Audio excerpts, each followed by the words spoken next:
আসসালামু আলাইকুম রহমতুল্লাহি ওয়া বারাকাতুহু।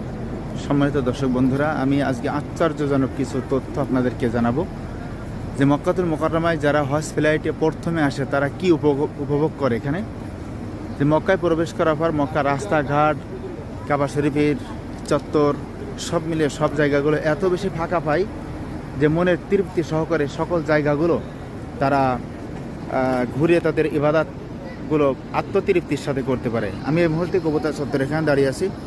এই যে কবুতর চত্বর এখানে ঈশার নামাজ শেষ হয়েছে,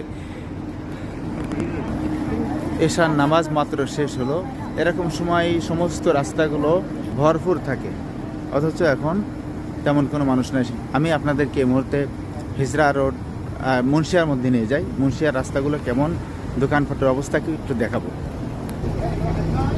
আমরা মুন্সিয়ার মধ্যে আসলাম, মুন্সিয়ার এই রোডে।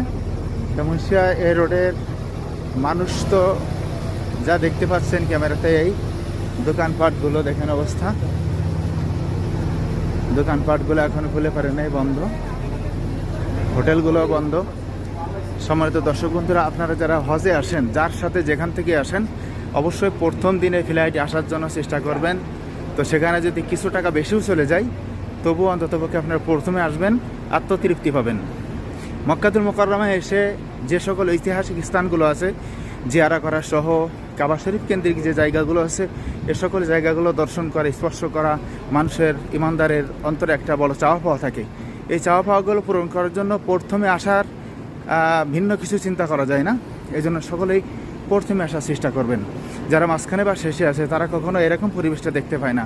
আপনারা দেখতে পাচ্ছেন যে এই মুহূর্তে এখানে অন্ধকারাচ্ছন্ন অবস্থা, দোকানগুলোও খোলে নাই, আর হোটেলগুলোও প্রায় বন্ধ হয়ে রয়েছে।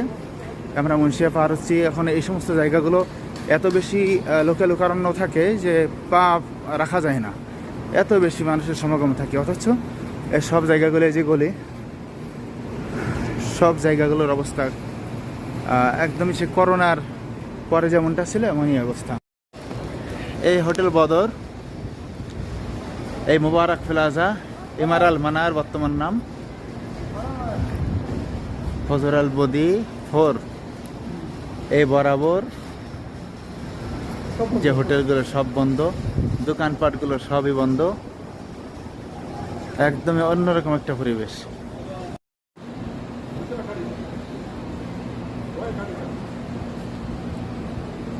তো যাই হোক, ছোট একটা ভিডিও আপলোড করছি। সকলে সুস্থ কামনা করি, সবাই ভালো থাকেন, সুস্থ থাকেন।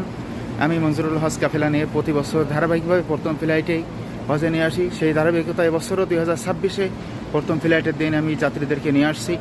সকলের কাছে দোয়া চাই আমি আমার ধারাবাহিকতা যেন বজায় রাখতে পারি, আমি যেন আমার এই কর্মকে আমি ইখলাসের সাথে নিয়ে রাখতে পারি, এবং আমি আমার একনিষ্ঠতার সাথে সকল কর্মগুলো করতে পারি। সেই জন্য সকলের কাছে দোয়া প্রার্থী। আল্লাহ তাআলা আমাকে কবুল করুন, সকলকে কবুল করুন। 2026 সালে যারা হজে আসছে সকলে হজ সহজ করে দিক, আল্লাহ তাআলা কবুল করে নিক। সকলে ভালো থাকেন, সুস্থ থাকেন। আসসালামু আলাইকুম রহমতুল্লাহি ওয়া বারাকাতুহু।